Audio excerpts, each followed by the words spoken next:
for another episode of the Tan and J-Man Show. Oh, man, show. It is everyone's favorite hour of their week, and it happens on a Monday night. I am peak Monday tonight, by the way. I can already feel it. Words are hard. Words are difficult, especially at 5:30 Central Time on Mondays. Brain is fried, but that's not going to stop us from bringing hot takes. Hot takes, topics, pick some more tonight for episode. Thanks for finishing that for me because I couldn't remember what you usually say. I gotcha. Episode 321, second episode of 2023. Got a lot to cover. Tonight. Yeah, it's always kind of sad when the NFL season ends because there goes 50% of our content. You're right. But still got a month so left. You're right in that sense, but also when your team's 5-12. You're glad it's come and gone. Yeah, I've been there many of times. I know it's man.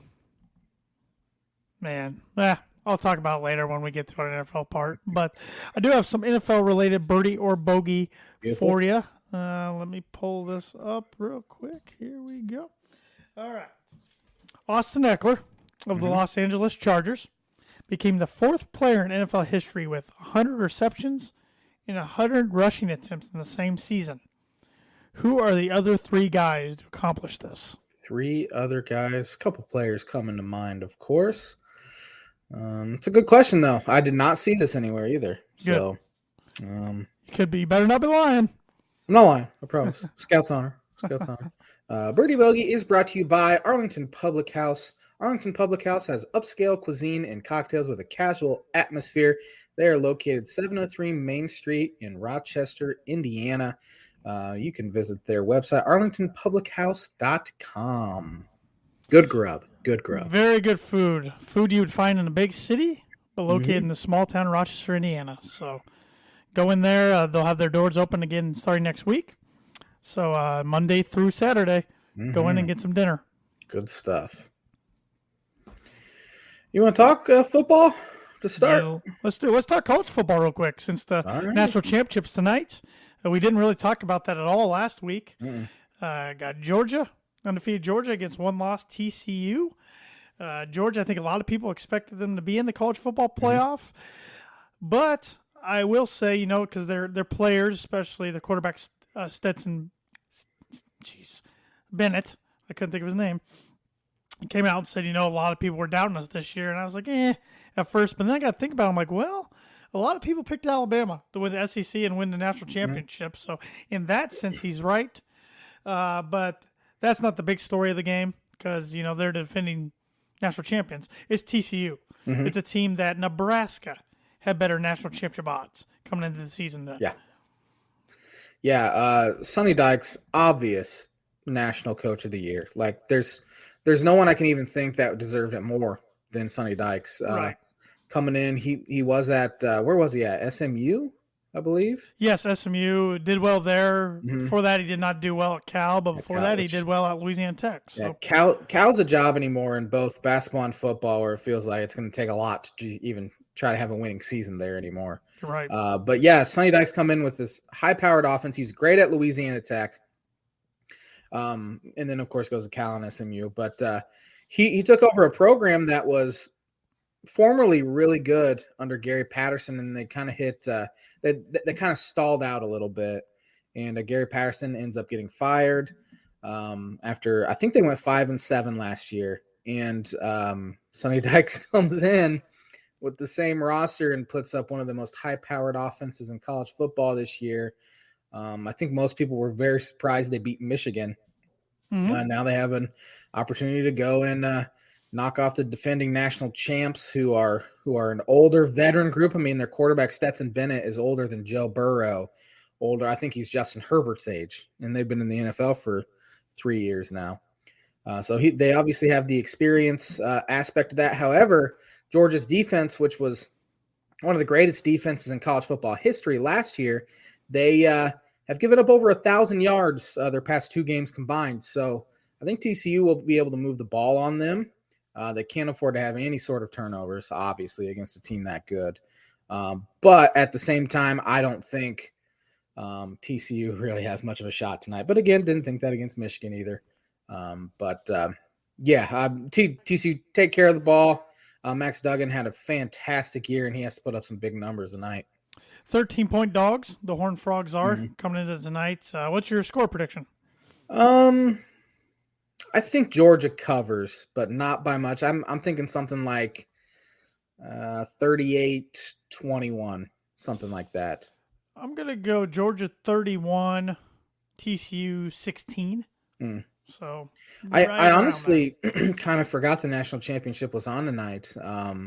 For whatever reason, I've watched it, and I've complained about this before, and it helps being in Central Time now, but the games are so long.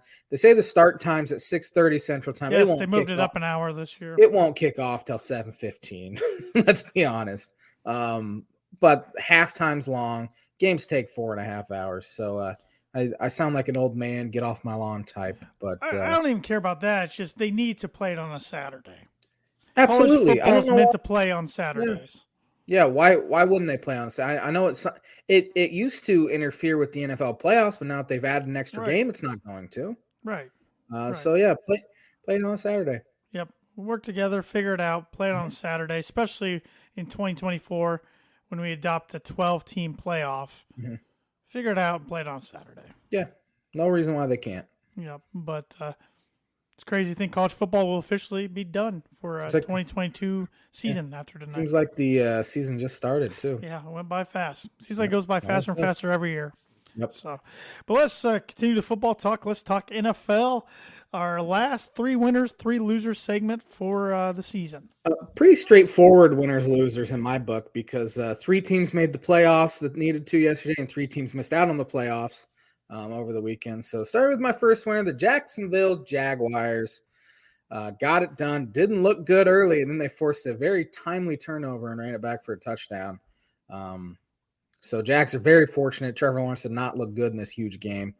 But now they go into the playoffs, and I think they kind of got hurt by the Chargers got the 5 seed, correct? I would much rather have faced the Baltimore Ravens than the San Diego. Good Lord, the LA Chargers.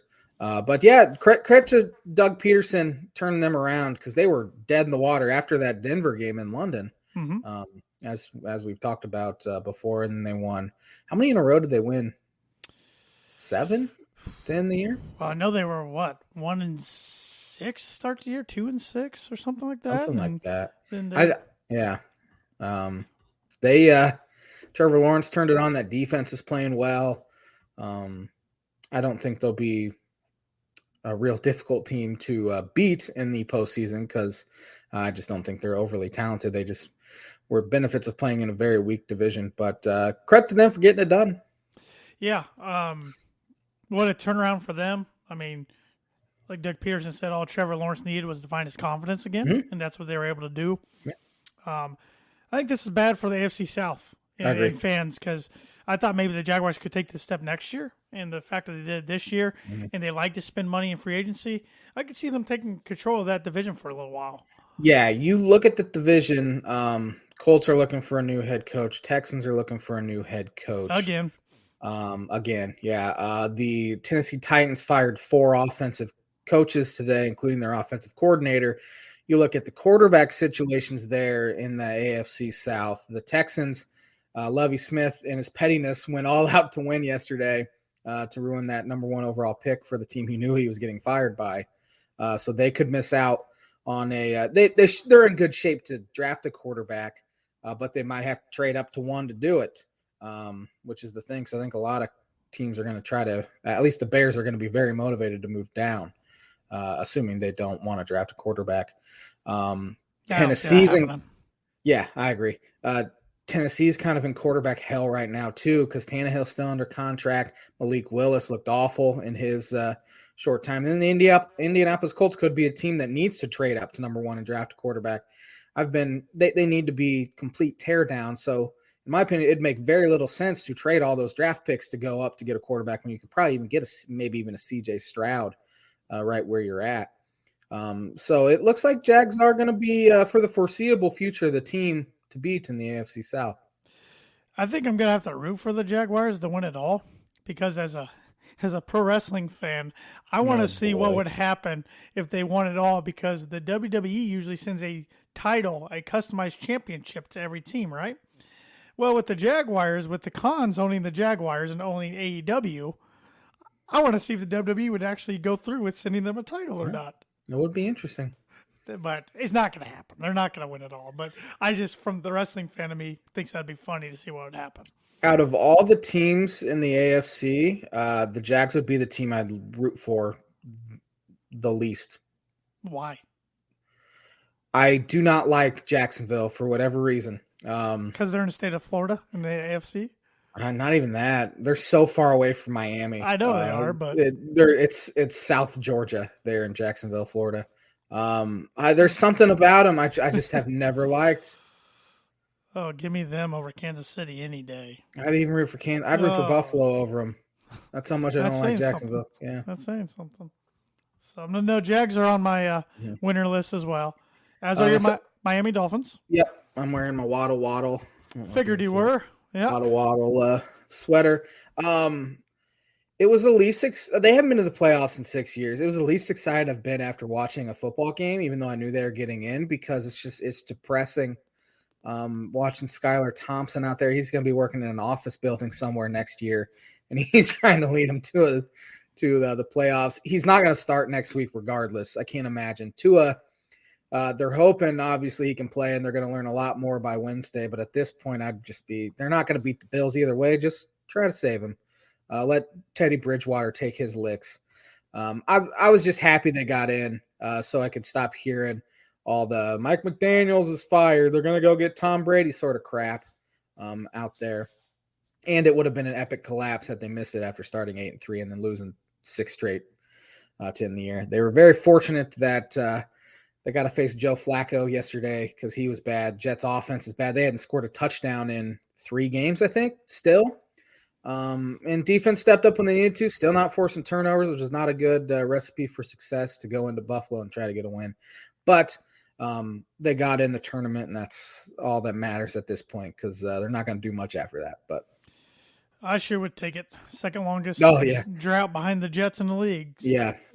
Jets haven't had a winning season in 7 years. Is that it?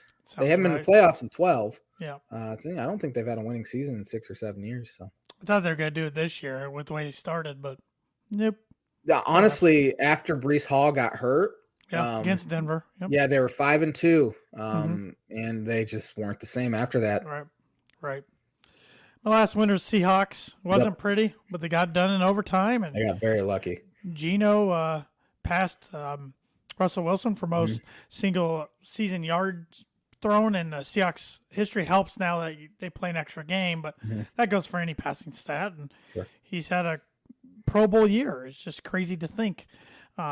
I was hoping they'd lose because I really wanted to see the intrigue of the Sunday night game to be heightened even more with the potential of Lions getting in with a win. But I'm disappointed the Seahawks won. They are one of my winners because I wanted to see the Lions in there. They're a fun team to watch right now.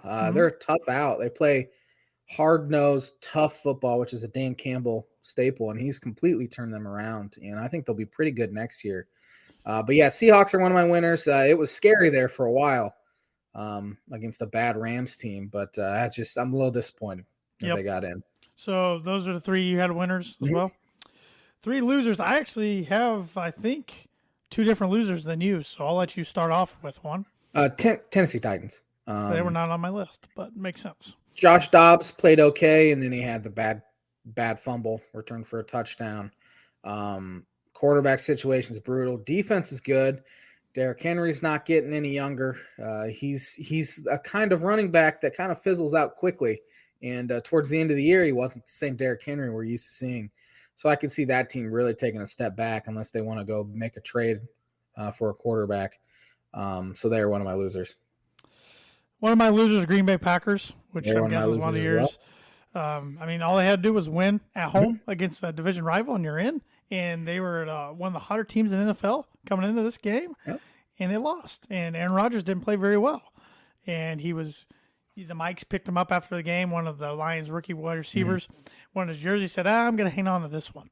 Then when he was walking out with his buddy Randall Cobb, it looked like he was really taking it in and looking around, and got the feeling that could potentially be his last game playing in the NFL. And if not, it might be his last in the green and gold, green and yellow, whatever. Yeah.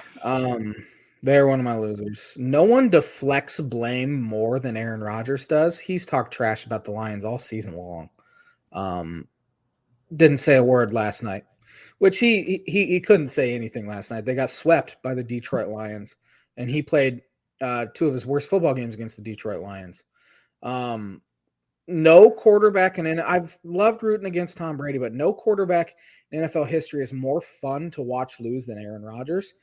Blames every single other person except himself. He's blamed the organization for not getting wide receiver help. He's blamed his wide receivers when they did get him wide receiver help. He's blamed them for not running the right routes. He just deflects blame. And I am so glad I don't have to watch him in the postseason, although it is very satisfying year after year after year. They choke in the playoffs at home, too. I wish the Steelers would have beaten him so he wouldn't have gotten one, because honestly, he doesn't deserve one. And really, the Packers are a fascinating franchise when you look at it, because, they had tons of success back in the day with Vince Lombardi. Brett Favre gets them to back-to-back Super Bowls. They win one, they lose one. Rodgers only got there once. He won it, but he's only been once. And I know there's more to football than just the quarterback. But it's like for the quarterback talent and how many division championships they've won in the last 2 decades, you're right. They just choke. They do. Year after year. Yeah, and a lot of times it's at home, like you said. Mm-hmm. So, one of my other losers is actually the LA Chargers, not just because they lost to the Denver Broncos, but they played their starters a lot longer than they probably should have. Yeah. And in doing so, Mike Williams gets hurt to the point of they're not sure if he's going to play this weekend. Yeah, the Chargers season turned around when Mike Williams came back. Right. From his first injury. If they lose to the Jaguars, I wouldn't be surprised if Brandon Staley gets fired. And this could be some of that doing. Yeah. It was just stupid. I mean, from a fan's perspective, that if you're not a Charger fan, sure, you want to see those guys play because it makes for a more compelling game in Week 18. But I don't know why he left them in there for almost 3 full quarters. Especially because the Bengals-Ravens game was already over. They already locked the 5 seed. Yeah, they already locked the 5 seed. Play him a quarter if you want to play him. Yeah. But especially a guy like Mike Williams, who's already missed a bunch of games with injury this year, to have him out there was just colossally stupid. Because he's 6, he's huge. Yeah. He has arguably the best catch radius in the NFL. He's the best jump ball receiver in the NFL. And to lose him would be a killer. Yeah, and Austin Eckler, he turned out fine, but he took some licks yesterday. Mm-hmm. The Bronco defense was flying around just trying to hit people yesterday. And taking out some frustration. They definitely were. And I'm thinking, man, if I'm a Charger fan, I'm on the edge of my couch thinking, get these guys out of the game. Yeah. It's meaningless. But that's why they're in my loser category. My last loser, I debated between the Houston Texans losing the number 1 pick in the New England Patriots, and I chose the Patriots. It's obviously very difficult to go in to Buffalo and get a win, especially after what happened last Monday with Damar Hamlin. But they were in a situation you win and you get in, and they couldn't do it. So the Dolphins have been in that situation, including it's very reminiscent of 2020 Dolphins. Dolphins, all they needed was a win to get in, and they had to go to Buffalo, and they gave up 56 points. So their odds probably weren't very good to begin with. But which the Patriots weren't, because Patriots had the 7 seed, but the Dolphins actually still had the best playoff odds to get in. But they couldn't get it done, and now since Tom Brady has left New England, they are 25-25. My last losers are the Houston Texans. Mm-hmm. They messed up the number 1 pick by beating the Indianapolis Colts yesterday, but then they fire Lovie Smith, which we all saw coming. But that's back-to-back years you fire a coach after a year. You got to give a coach 2 years eventually. And now they're finding that it's hard. It's going to probably be hard to draw interest in this job. D'Amico Ryans, who played for the Houston Texans, really good defense coordinator for San Francisco, he said he has no interest in interviewing for the job. So, especially because their owner Bob McNair had some pretty racist comments a few years ago. So for a person of color, David Culley gets fired after 1 year. Lovie Smith, when he was hired, it almost felt like that was just a 1 year stopgap anyway. Right. The whole year, there was no way you felt like he was going to be back. Right. But still, it's a bad look. And now Nick Casario's, their GM's been there 3 years, and this is his third coach he's having to hire. Yep. Head coach he's having to hire. So it's a bad look, but at the same time, smart, because Lovie Smith's not a good football coach, and he's proved it here the past 6 years or so. The Eagles offensive coordinator Gannon, I believe is his last name. I see he's getting a lot of traction with that job, so he's one to watch for there. And it is Black Monday today. We already knew the Colts job and the Denver job and the Carolina job were open coming in this week, but added the Texans last night, added Arizona today with the firing of Cliff Kingsbury, which was another head scratcher when they hired him originally. Yeah, it was. I think he was 25-31 with Patrick Mahomes as his quarterback at Texas Tech. And, he'd been mentioned for offensive coordinator jobs in the NFL, which would have made perfect sense for him. And the Cardinals inexplicably hired him to be a head coach. And it seems like every year except this year, they would start out 6-2, 7-2, 7-3, and then just fold towards the end of the year. This year they were bad from the jump. And now it sounds like Kyler Murray is going to be involved in the head coaching search, which when you sign him to a long-term deal and all this money's guaranteed, you probably need him in the room to make sure it's a good fit for him because he's going to be your guy, although I think that was a terrible signing to begin with. A lot of hype and very little substance, in my opinion, from Kyler Murray in his career so far. But that's another job that I don't know of many. On paper, maybe you can work with Kyler Murray. You got DeAndre Hopkins. You have Hollywood Brown. You got James Conner. All these guys, but ownership there hasn't been great either. So. No, it hasn't. And it'll be interesting. He got hired because of Kyler Murray and fired because of Kyler Murray. And you remember when they hired Cliff Kingsbury, he got fired from Texas Tech. He was going to be the OC at USC. I think he was for like a week. And then Arizona out of nowhere hired him. So yeah, it was befuddling. Really, I think Johnny Manziel got him the job when he was the OC at Texas A&M. I think Johnny Manziel kind of helped him get to the NFL, looking back on it. But, we will see.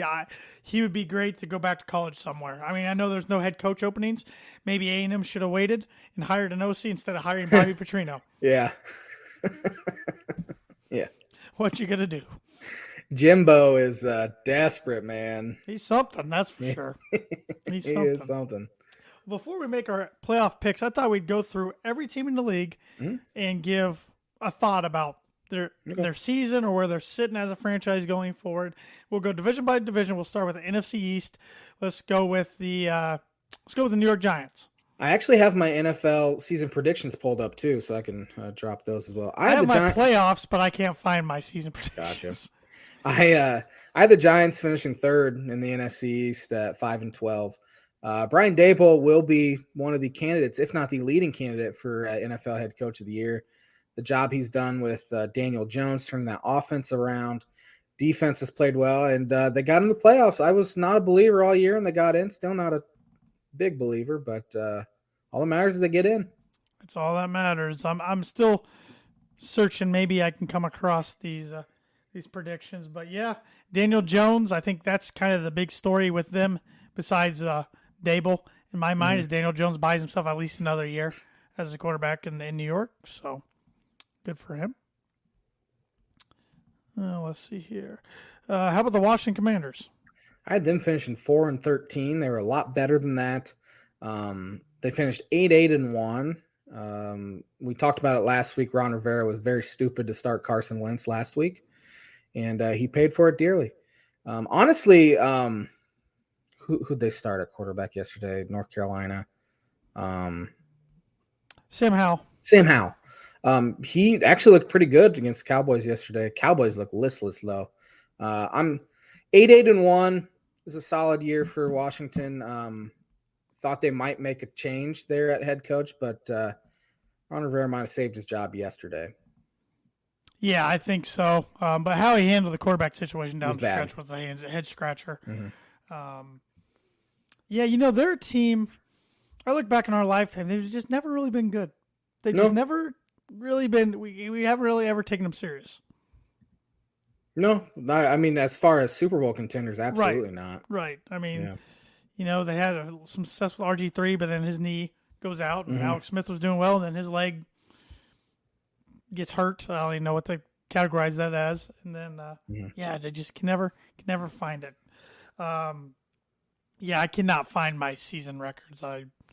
Maybe I can try to find them by next week. But Dallas Cowboys. I actually hit this one on the head. I had the Cowboys finishing second at 12-5, and they finished second at 12-5. Dak Prescott is holding that franchise back, which is hard to even say that when they won 12 games, but they have a really good roster around them. And I don't really take them serious as a Super Bowl contender this year. I had them 12-5 as well. Because we both had the Cowboys and the Eagles both making the playoffs. Mm-hmm. The Cowboys we both had them 12-5, and we both had the Eagles 13-4. Yep. So, but Cowboys, I know we're going to make our predictions here soon, but I'm calling it now. They're one and done in the playoffs this year. Agreed. And McCarthy gets fired. Completely agreed. And then watch for Sean Payton to go to Dallas. Yep. That would make complete sense. And then lastly, Philadelphia Eagles, who we both had going 13-4. I think we both, when we did it, we're like, I can't believe I have them that good. We did. And then they end up going 14-3. Fantastic offense, great running game. Jalen Hurts is probably a top 2 or 3 candidate for the MVP award this year. That trade for A.J. Brown completely changed their offense as well, because they were really struggling in the wide receiver category for years, it felt like. Yes, they were. And Jalen Hurts is what my takeaway from their season. I mean, I knew he was solid coming in this year, but I didn't know if he could be the guy, and he proved to me, he's their guy for a long, long time. So you don't have to worry about quarterback anymore, because that's something they've had to worry about really since Donovan McNabb. I know they won a Super Bowl, and Wentz played really well until he got hurt, and then Nick Foles was magical, but he's not magical wherever else he goes. But, they got quarterback taken care of. Like you said, they got a good run game, good defense, so I think they're going to be dangerous in the playoffs. Agreed. NFC South, oh, boy. Well, let's just start with the Buccaneers, because we both had them with the same exact record, and we were way off. Yeah. 15-2. Yeah. That's a division. If there's got to be a thing that if you are not over 500, you cannot win your division. You cannot make the playoffs. I don't know how they do it, but Tom Brady did not deserve to make the playoffs this year. He just played in a trash division. The crazy thing is Brady set the NFL record for most completions in a single season this year as well. It's Tom Brady. They're going to be a scary out regardless of what their record is. Well, like I said, I just picked them to beat the Cowboys. So there's one of my spoilers for our predictions coming up soon. You actually had originally Tampa Bay as your NFC representative in the Super Bowl. That's not. It could happen. I'm not going to say it's not going to happen. Well, my representative in the NFC didn't make the playoffs, so you got a better chance than I do. The Minnesota Vikings. We're now on the NFC North. Oh my gosh, I went down the wrong. I'm just looking at my playoffs here. We're New Orleans Saints. I had them at 5-12. The rest of the division went 7-10 in the NFC South. I had them at 5-12. Jameis was bad. Andy Dalton was bad. They need to go look for a quarterback. Yeah, I think Dennis Allen. I think he deserves one more year. I'd feel really bad if they canned him, because I think Raiders only gave him a year, maybe 2, when they had nothing. Yeah, they fired him like 4 games into his second year. So I hope he gets another year. I always liked him when he was defense coordinator in Denver. But they got to get quarterback. They got to get it figured out. Got to get the magic back in the Superdome going again. Atlanta Falcons. I had them 3-14. They were better than that. Marcus Mariota proved to not be it, which we knew he wouldn't be it. And then he just quit on the team when Desmond Ridder was given the quarterback job at the end of the year. Ridder, I don't know if he showed enough to be considered the starter next year, but I think he did. He played a lot better than, say, like a Malik Willis did, and I think they were drafted in the same round. Yeah, I think he probably did. I don't see them grabbing a quarterback in the first or second round, but maybe they grab one third or fourth like they did Ridder. But I don't remember what I predicted them. I think I predicted them towards the bottom of the league, though. I thought they were going to be garbage. So, and then lastly, the Carolina Panthers. I had them 5-12. Traded C-Mac, fired Matt Rule. They had a quarterback carousel all year. Oh, It felt man. like Played 5 of them, I think. from Mayfield to Darnold to PJ Walker to I think Jacob Eason even got a snap or two. And Steve Wilkes held them together. I'll give him credit. And they were in a position where they controlled their own destiny. So maybe he gets promoted there. I know they've been interviewed or reached out to interview a few candidates, but Wilkes might be the guy there. Yeah. He got a raw deal in Arizona. Yes, Wilkes he did. I think he deserves the job. I don't know if they're going to keep him, though, or not. And Sam Darnold might be their guy going forward. He might have showed enough. Yeah. He had the second lowest passer rating in NFL history yesterday in a win. It was 2.3 passer rating. That stuff seems to happen in the NFC South quite often. It does. So, all right. Now we'll go NFC North, and we'll start with the Minnesota Vikings. I had them 9-8. I did have them making the playoffs. And of course, they were a lot better than that, although their point differential proves that they're not that great. And I think they probably won't be a one and done because they do get a home game. I don't think they're much of a Super Bowl contender, though. I also had them in the playoffs. I had them at 10-7. So at least we both got that right, them making the playoffs. Yeah, they're tough at home. They're a tough playoff out at home. They usually have some magic. I'll just never forget that Hail Mary against Breeze and the Saints. Yep. And then they went to Philly and got whooped in the NFC Championship. But yeah, I mean, a team that I was pretty high on, and then they lost steam coming down the stretch. Yeah, big time, which you could kind of feel it coming. Green Bay Packers. Had them 12-5. Disappointing year there, and I've said what I've had to say about Aaron Rodgers. Hopefully I never have to talk about him again. I had him at 15-2 and as my NFC representative in the Super Bowl, so I think I've got burnt by them like 2 of the last 4 years in my predictions. So I'm not doing that. And they ticked me off so much at one point I said I wasn't picking them the rest of the year. Of course I went back on my word on that. Yeah. But I got it won't be the last time Aaron Rodgers is mentioned on this podcast. But we'll move on because we have quite a few teams to cover and we got a few more segments to go to before we close this podcast out. Chicago Bears. Number 1 pick. That's all that matters. I think they found their guy in Justin Fields. Maybe. We'll see. Yeah. It would be really bad if he's not good next year and then they have to go quarterback shopping again when they have the number 1 pick this year. But I think you got to trade out of it, got to get what they can for it. I know their fans are really excited about the future, possibly getting a new stadium, possibly got their quarterback, got the number 1 pick. They think they're close or getting closer. So, yeah. And Detroit Lions. I'm 3-14. They proved me wrong. Watched them on Hard Knocks. Thought there was no way this team's going to be any good. And they were. And they found their guy in Jared Goff. I think he's found a home there. And Dan Campbell, too. And Dan Campbell, fiery coach, perfect for that city. Yep. NFC West, San Francisco 49ers. I had them 8-9, missing the playoffs. Honestly, I think that's about where they'd be if Trey Lance would have not gotten hurt. Of course, remember they lost week 1 to Chicago. They got better with each quarterback injury. They won 10 straight to end the year. 5 of those games were Jimmy G. 5 were Brock Purdy. It's the first team since the 72 Dolphins to have a 10-game win streak where 2 different quarterbacks got at least 5 wins. Good defense, good wide receivers, explosive running back who had a career resurgence this year, and Christian McCaffrey. They're dangerous. I had them going 13-4. I'm always on the San Francisco bandwagon before the season. I'm always kicking myself that I have them doing that well, but in this case, they did pretty well. Yep. Seattle Seahawks. I had them 6-11. I thought no shot after trading Russ. I think I had them worse than that. Yeah, and then week 1 they found a way to get it done against Denver, and they played really well the first 10 to 11 weeks, and then kind of tailed off, but got very fortunate there at the end. Made the playoffs and they get the number 5 overall pick. Pretty good year for them. Yeah, very good. Los Angeles Rams. I had them 15-2. They went 5-12. Sean McVay's done. Matt Stafford says, he's gone. Like he's not gonna get fired, but he's gonna walk away. TV. Probably, or just take a year off because he does not look happy. No, I think he's going through a lot of stuff. I've read. Stafford could be done. Aaron Donald. I cannot say his name correctly. Anytime I go to say, I want to say Darnold. Aaron Donald could be done. He about retired last year. I had them 11-6, so I had them in the playoffs as well. But it was Super Bowl hangover for them all year long. And lastly, Arizona Cardinals. I had them 11-6 in the playoffs. They went 4-13. They were garbage all year long. A lot of injuries, but just quarterback not producing. I did not have them in the playoffs, but I could not tell you what their prediction was. So, all right, AFC East, the Buffalo Bills.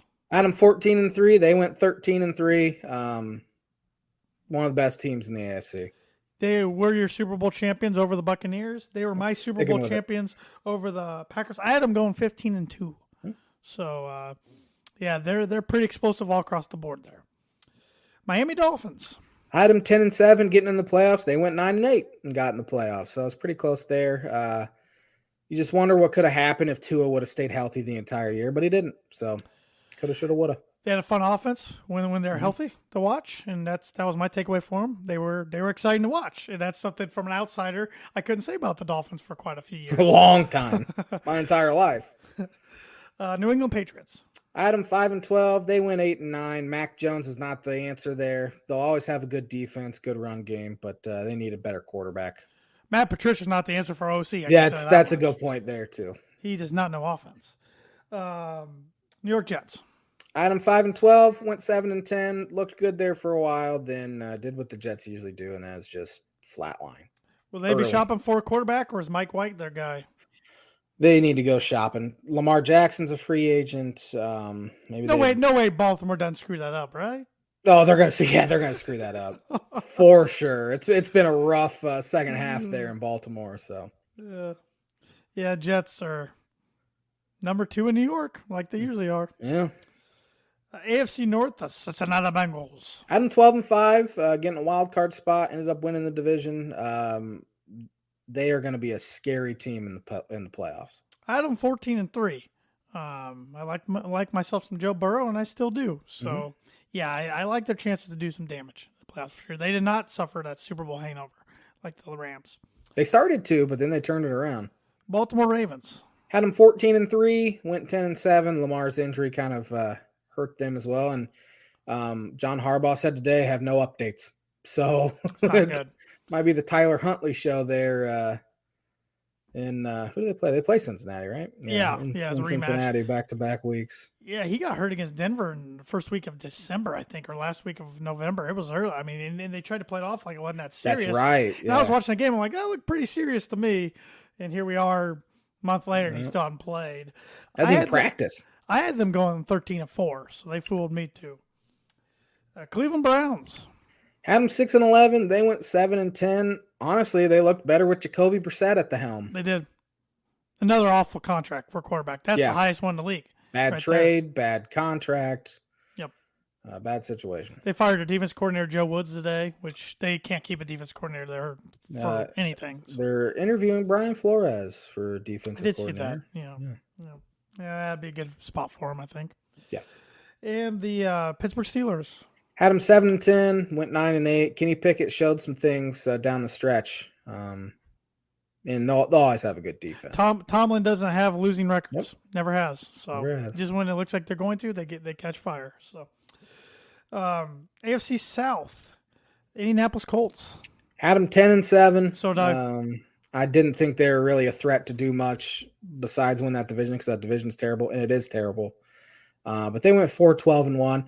They might be the worst team in football at the end of the year. This coach hires crucial.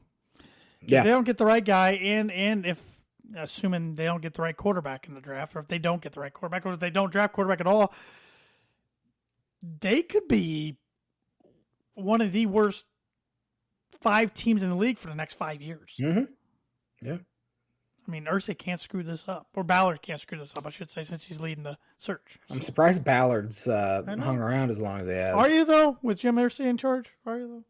Yeah, that guy did just hire Jeff Saturday as interim, so. Saturday was making this pitch today to keep the job. that predictably went disastrous. Oh, it could not have gone worse. Nope. Tennessee Titans. Had them 7-10. They went 7-10. Yep. And missed the playoffs. Quarterback situation is bad. Boring team. Another team that I never take seriously when they get in the playoffs. Houston Texans.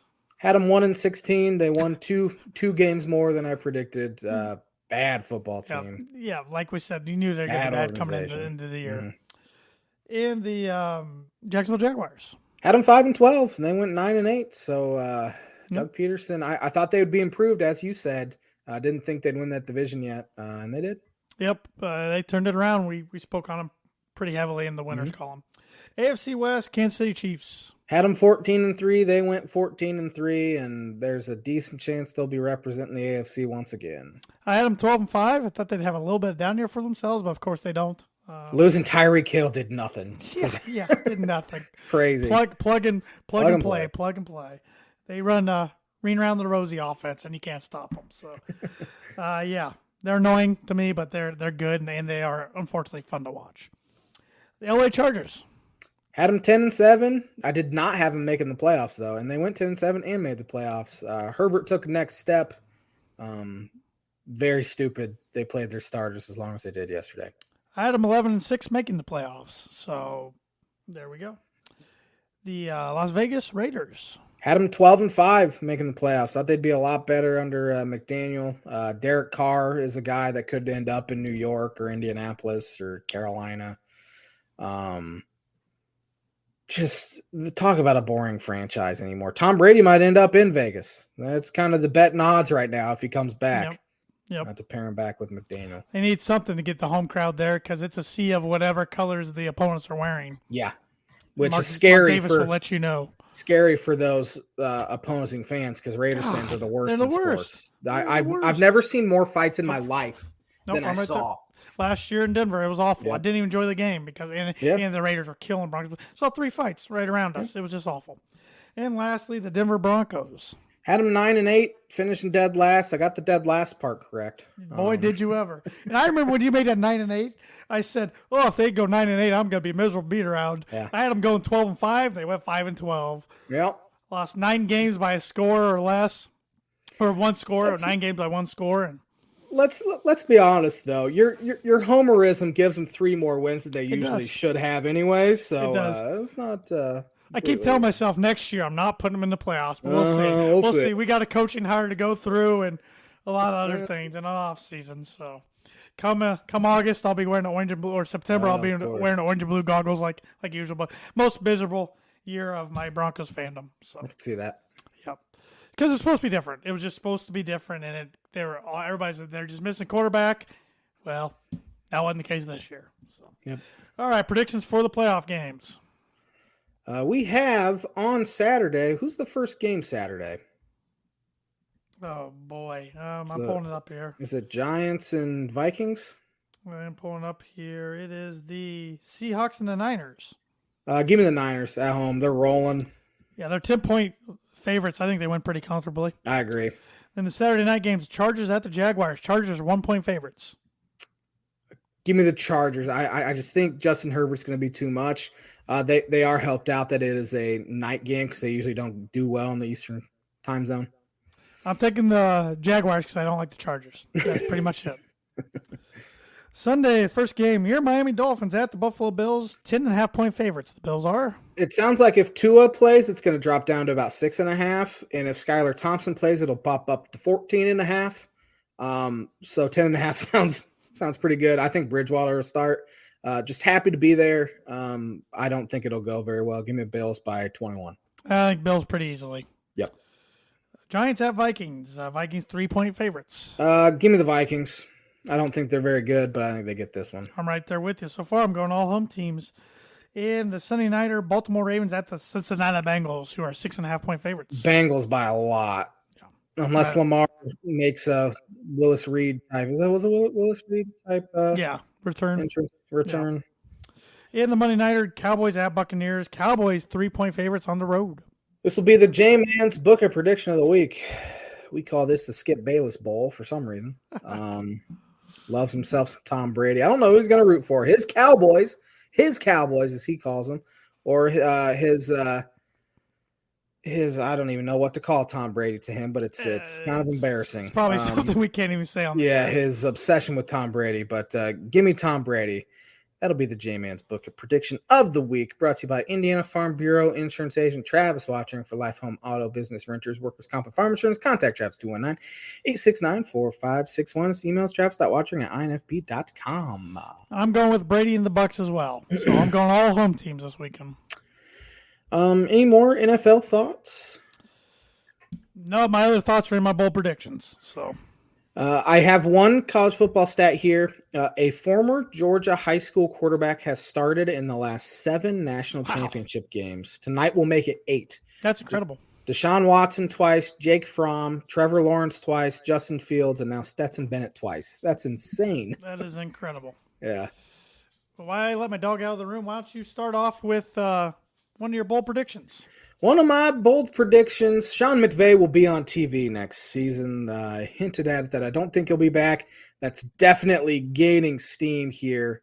All the reports are that he's miserable. It looks like the Rams will be going through a rebuild situation, and Sean McVay wants no part of that. So I think he will be on TV. I don't think he'll be with the Rams regardless, but I think TV is his can make a lot of money on TV. Just ask Tony Romo.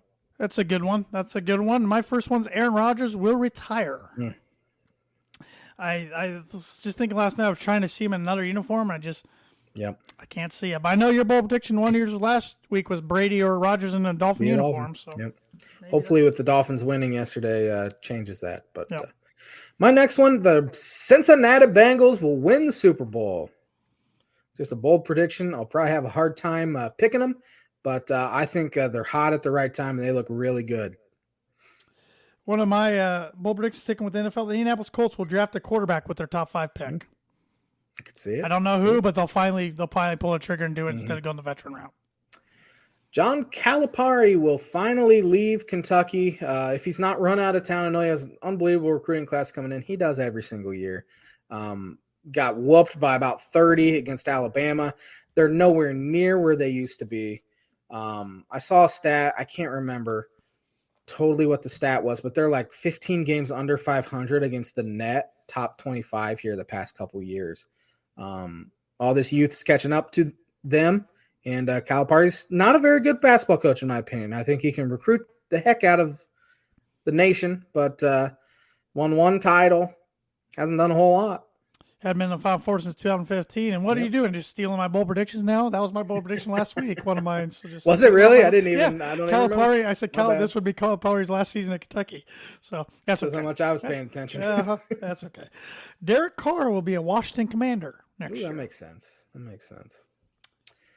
Florida State football will win the ACC and make the playoff. I like that. Yeah, I think they're going to be good. They're going to be good next year. I like that a lot. I have 2 now non-Power 6 conference teams will make the Final Four this year.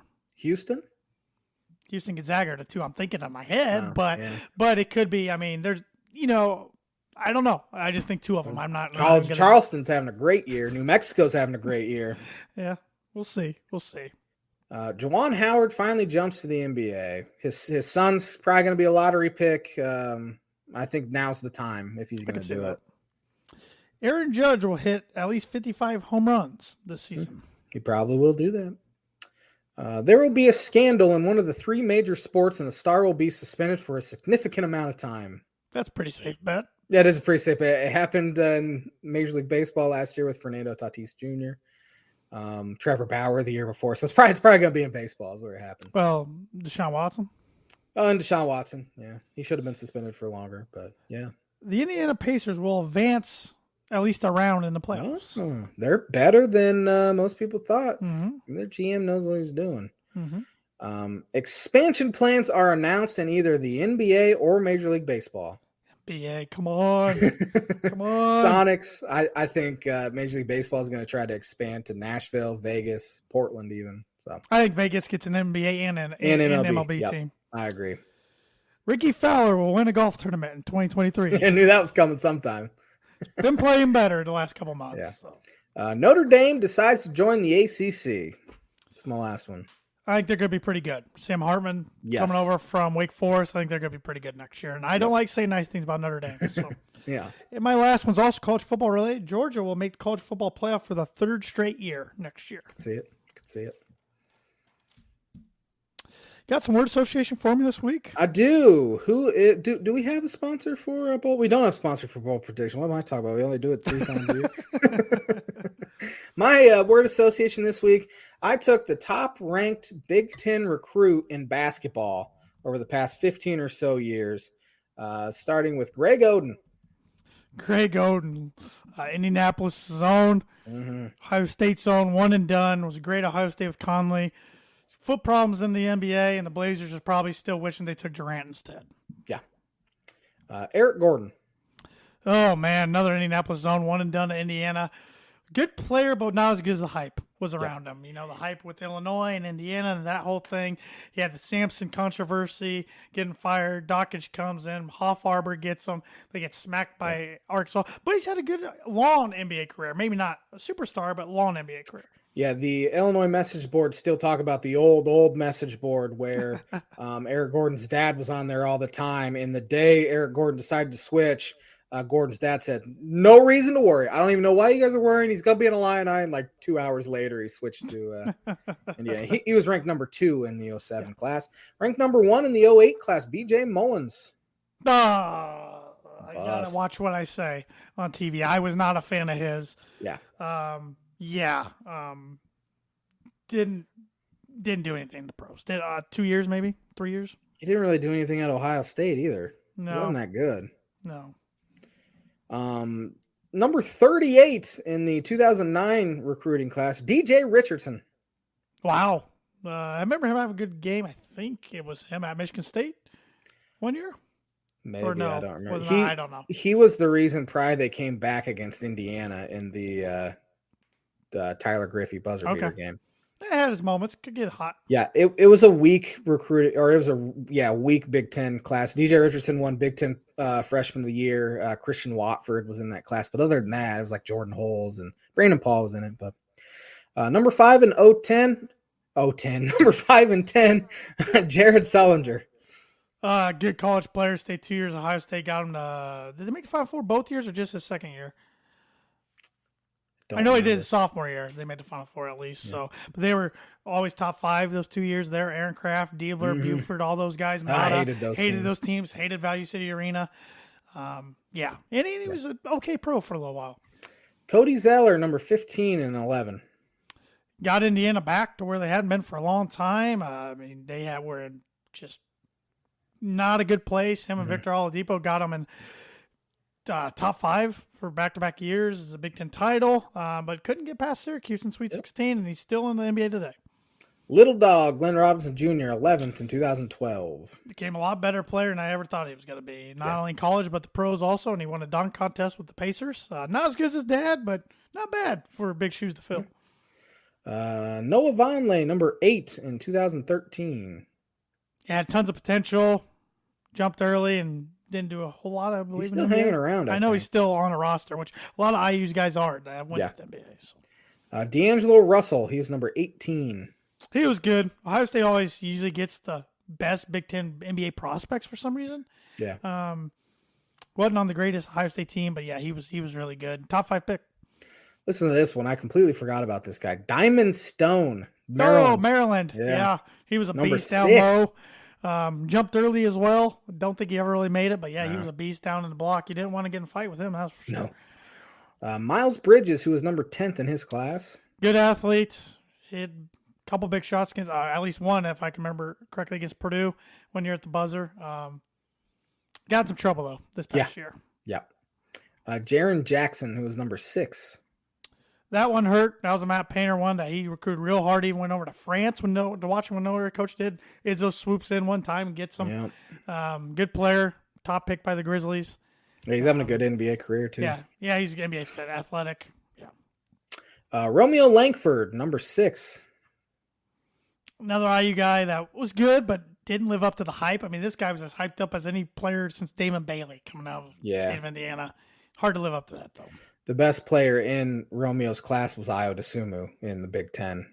He was ranked 30th, I think, or something like that. DJ Carton, number 33.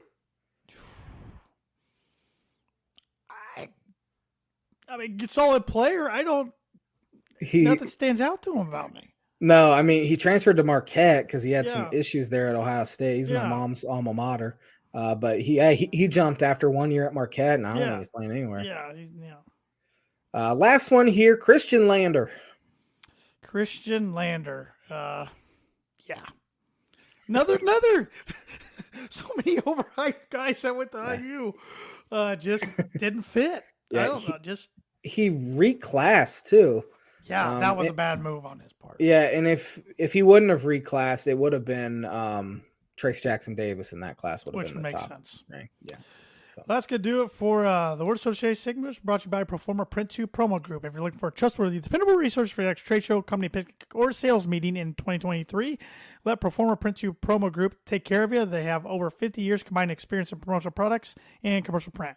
They strive for fast and efficient response to all your print needs. You need to look no further. Let them be your one-source print and promotional company by giving Barbara Van Weinsberg a call today at 574-210-3815. I have On This Day pulled up real quick. We might not be able to get to talk some college hoops, which is okay with me. But on this day in 1952, the Marines give notice that they will recall Ted Williams to active duty. Another Teddy appearance. Knew he couldn't go too long until he's on this list. In 1958, on this day, Oscar Robertson, who was playing for Cincinnati at the time, scored 56 against Seton Hall. Seton Hall as a team scored 54. Wow. Yeah. On this day in 1962, the NFL prohibited grabbing of face masks. So they were face masking to death back in the day. Oh, man. Yeah. About broken necks. On this day in 1977, who won Super Bowl 11? 77, Super Bowl 11. Dang, I don't have my thing up here in this room anymore like I used to at my old house. I don't even know who played in Super Bowl 11. I'm going to guess Steelers. Oakland Raiders beat the Minnesota Vikings. Fred Biletnikoff was MVP. On this day in bunch of MLB Hall of Fame. 1991, baseball officially bans Pete Rose from being elected into the Hall of Fame for betting on baseball. Yeah, he should be in. On this day in... on this day in 2000, Miami Dolphin quarterback Dan Marino won his last career NFL game, 20-17 versus Seattle in the playoffs. I'll never forget that. It was a game-winning comeback. I think he threw a touchdown to,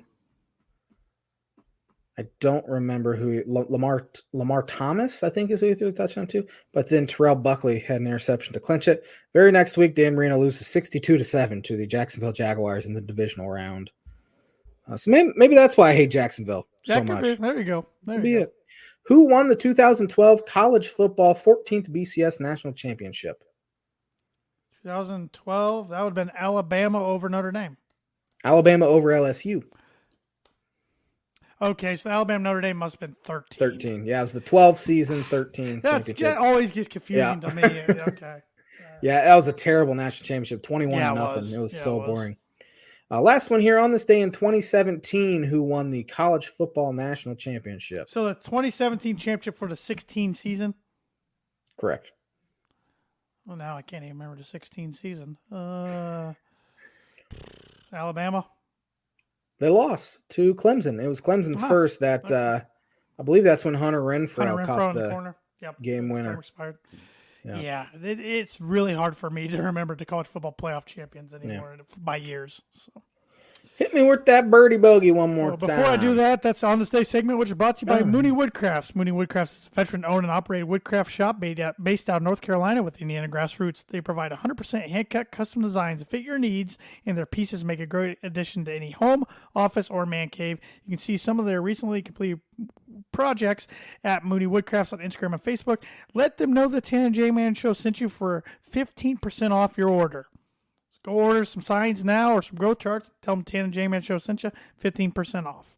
All right, sure. On this day tonight, Birdie or Bogey tonight, Austin Eckler became the fourth player in NFL history with 100 receptions and 100 rushing attempts in the same season. What other three guys have done this? Christian McCaffrey. He is one.